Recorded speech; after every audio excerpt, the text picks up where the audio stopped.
Youssou Ndour à Bruxelles. Youssou Ndour à Bruxelles le 27 juillet. Youssou Ndour au Palais 12. Kadiata la wala Khadija Kadiata Sy, responsable sponsoring Orange, nous a rejoint sur le plateau. Elle est venue pour parler de cinéma lay waxtaane tey ji nouveau partenariat signé avec le groupe Vivendi pour l'exploitation des salles de cinéma Canal Olympia en Afrique. Lancement de l'offre Ciné Days la ko tuddee c'est prévu aujourd'hui à Canal Olympia. Mu mel ne nag de plus en plus nit ñi ñoom lañ doon kastaay li naan cinéma amatul pratiquement Dakar, mais de plus en plus mi ngi commencé di bari tey jii nag Kadiata Sy ñu ngi lay nuyu di la dalal ak jàmm ci plateau Yeewu Leen di la bàyyi yow yaay responsable sponsoring Orange ñu bàyyi la nga wax ñu ci initiative bi nga xam ne jël ngeen ko et le lancement de l'offre Ciné Days qui est prévu aujourd'hui à Canal Olympia. jërëjëf merci beaucoup Kebs. salaamaaleykum waa plateau bi maa ngi leen di nuyu ku nekk ci turam ak santam. alors comme tu le dis effectivement tey du ñoo ñëw fii ci plateau bi pour waxtaanee loo xam ne mooy 7e art qui est le cinéma. effectivement xam nañu ko Sénégal léegi cinéma dafa xawoon absent depuis quelques années amoon na ay temps mu jékki-jékki salle de cinéma yi amatul. et on se rend compte que les gens ils aiment donc parce que ñun tamit suñu stratégie vraiment au groupe c'est vraiment d'écouter les clients di xam loo nga xam ne moom la ñu bëgg. en termes de passion et de les accompagner dans ce sens. donc dans la stratégie en tout cas du groupe Orange soutient depuis plusieurs années en tout cas le cinéma, le 7e art dans des coproductions qui sont diffusées dans des salles de cinéma un peu partout en France ou en Afrique.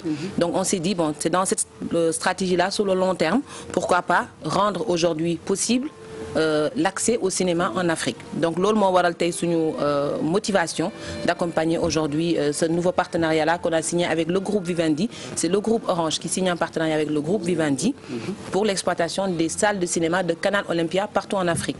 On est présent aujourd'hui sur ce partenariat-là dans 8 pays Afrique, notamment le Sénégal. Cameroun moo lancé le mois de mars. Ñun ñooy lancé tey après étape par étape le Mali et ainsi de suite.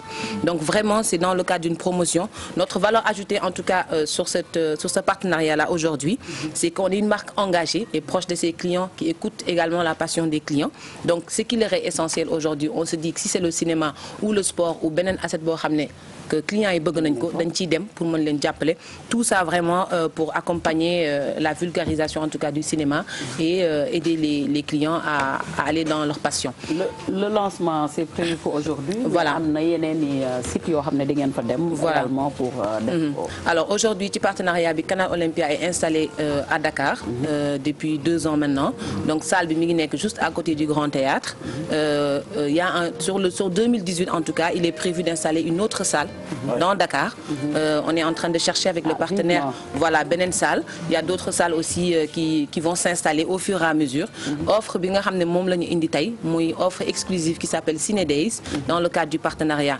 Ciné Days c'est juste pour vendre enfin pour aujourd'hui promouvoir le cinéma c'est mieux à deux parce qu'on se dit cinéma boo ci dem da nga ànd ak sa xarit wala nga ànd ak sa jëkkër wala sa jabar wala sa am di jàmm voilà c'est vraiment pour promouvoir ce cinéma c'est mieux à deux là qu'on a sorti cette offre exclusive Orange. Encore une fois c'est une offre exclusive que pour les clients Orange vraiment dans le cadre de la fidélisation remercier suñu clients yi nga xam ne ñi ngi consommer tous les jours on leur dit on vous apporte quelque chose pour suñu clients yooyu nga xam ne bëgg nañu cinéma tey bu ñu jëndee benn place de cinéma chez Canal Olympia Orange leur offre le 2e ticket gratuit utilisé les mardis ou les mercredis maanaam tey yow Kebs boo bëggee dem cinéma da ngay yónnee 21 au 21 122 ciné à deux pour dire le cinéma à deux tout collé tu l'envoies au 21 122 wala nga dem sa application Orange et Moi nga cliquer sur l'onglet Ciné Days nga demander ce code ñu jox la benn SMS le SMS il est gratuit doo fay dara boo yónnee demander code bi doo fay dara le SMS est gratuit nga jot benn code bu nga xam ne moom ngay présenter au niveau de Canal Olympia ci caisse bi boo demee pour seetaani film nga jënd sa premier ticket ñu jox le 2e ticket bi gratuit grâce à ce code là qu'on t'offre donc vraiment l'offre aujourd'hui accessible à tous que tu sois client prépayé wala postpaid wala Kirène avec Orange c'est exclusif aux clients Orange client bu bëgg a dem cinéma mën nga dem mardi wala mercredi pour mën a bénéficier wu ci offre boobu. kon nag yéen ñi toog di seetaan yaakaar naa ne message bi leer na képp koo xam ne bëgg nga cinéma te cinéma nag yaakaar naa ne ñëpp ko bëgg egg. absolument nga dem am nga possibilité seetaan yi li nga xam ne moom lañ lay offrir tey jii ci li nga xam ne moom moo di Ciné Days mu nekk nag partenariat boo xam ne Orange daf ko am ak le groupe Vivendi. am na solo exactement am na solo Kebs parce que Sénégal dañu tollu jamono yoo xam ne nii suñu doom yi. été bi bu jotee wala mag ñi seen bopp dañuy bëgg génn dem cinéma. comme dans les grandes villes. mais malheureusement amatuñu salle yu mel noonu. bu ñu amee Orange tey qui signe un partenariat avec le Vivendi. je pense que ne non seulement c'est bénéfique pour les Sénégalais mais aussi suñu ay doom aussi parce que dañuy soxla ay programme été yoo xamante ne dañuy bëgg suñu doom yi di ci dem. voilà ñu dem seetaan et puis un pays comme le Sénégal qui est un pays boo xamante ne culture cosaan ak aar daf fi am doole culture. cinéma yàgg fi lool. donc ku ci lim exactement cinéaste yu bëri lool. donc bu ñu gisee li nga xamante ne moom la Orange def dañ ci kontaan mais li ma bëggoon xam mooy. est-ce que da ngeen koy pérenniser après dem ci yeneen salle yoo xamante ne bu ñu ibbee mën leen tenir en compte sponsoriser leen. alors jàppale leen. oui bien sûr alors comme je le disais tantôt mais comme partenariat bi ak Canal Olympia lañ ko defal. l'idée aujourd'hui c'est que am na benn salle bu existe déjà. qui est très bien et que vraiment de dernière génération. donc l'idée c'est d'avoir pendant toute la durée c'est un contrat sur 3 ans qu'on a signé avec cette chaîne de cinéma là. donc l'idée étant d'implanter en tout cas des salles de cinéma partout. dans Dakar pour que éventuellement ñu dëkk banlieue bëgg ñëw bëgg seetaan cinéma on est en train même de regarder avec le partenaire pourquoi pas installer cette salle là en banlieue pour que mën a toucher banlieue bi parce que comme bi nekk ni ville la nekk donc c'est de voir une autre salle en banlieue pour que ñu mën a vraiment vulgariser les salles de sorte que ñëpp mën ci am accès donc peut-être d'autres chaînes à voir c'est quelque chose qu'on pourra après voir mais dans le cadre de ce partenariat Canal Olympia c'est exclusif Canal Olympia pour 3 ans donc l'idée c'est vraiment de voir comment on implante toutes ces salles là partout dans Dakar pour pouvoir rendre ce cinéma-là accessible. Mais au-delà de ça, salle de cinéma yi telle que c'est configuré, c'est plutôt c'est une salle, c'est pour boo ñëwee Canal Olympia xool y a pas qu'une salle de cinéma dafa am tamit salle de spectacle. ci biti extérieur bi tamit mën nañ ci organiser ay événements. Vraiment c'est pour être dans cette culture de divertissement-là pour que mu nekk plutôt des cadres de vie plutôt que voilà que mu nekk juste cinéma que bu ñu amee ay type de concert wala bu ñuy am ay partenaires ak ay artistes yoo xam ne mën nañu organiser ay concerts événements on peut les faire là-bas parce que c'est configuré de sorte que am na scène bu nekk déjà prêt da ngay ñëw rek déployer wu donc vraiment c'est dans cette stratégie-là on est en train de regarder avec Canal Olympia comment on s'implante un peu partout dans Dakar. D'accord merci beaucoup à toi Khadijatou ñu bàyyi la nga lancer ce dernier message à l'endroit de ceux qui suivent te li intéressé leen un petit rappel.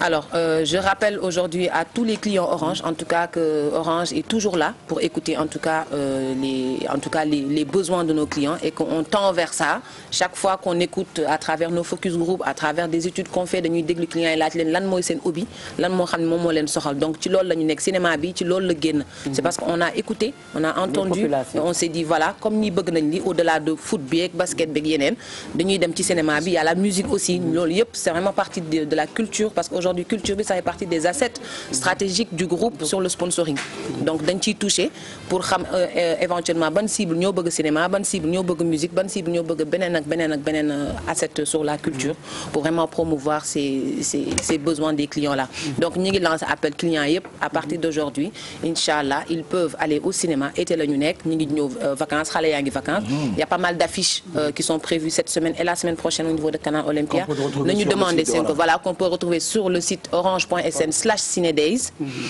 voilà wala ñu dem suñu page Facebook Orange mën nañu am information yu ñu bëgg yëpp ku bëgg daal da ngay def ciné A2 ou 21 122 wala nga dem sa plateforme Orange et moi nga demander ce code gratuit le SMS il est gratuit il est pas payant nga jot ce code nga dem cinéma mardi wala mercredi le code est valable 7 jours et dans la limite des places disponibles donc ku jël code am na dem gaaw Canal Olympia bul jël sa code rek def ni man toog waaw di nelaw rek di xaar après semaine prochaine nga ni code bi n'est plus valable donc moo mën a dem foog nga demander waat donc boo demander semaine bi nga dem ci mardi wala mercredi foog nga xaar semaine prochaine pour demander waat code pour mën a dem donc vraiment pour en profiter on espère que c'est une offre qui va plaire en tout cas à tous nos clients Orange.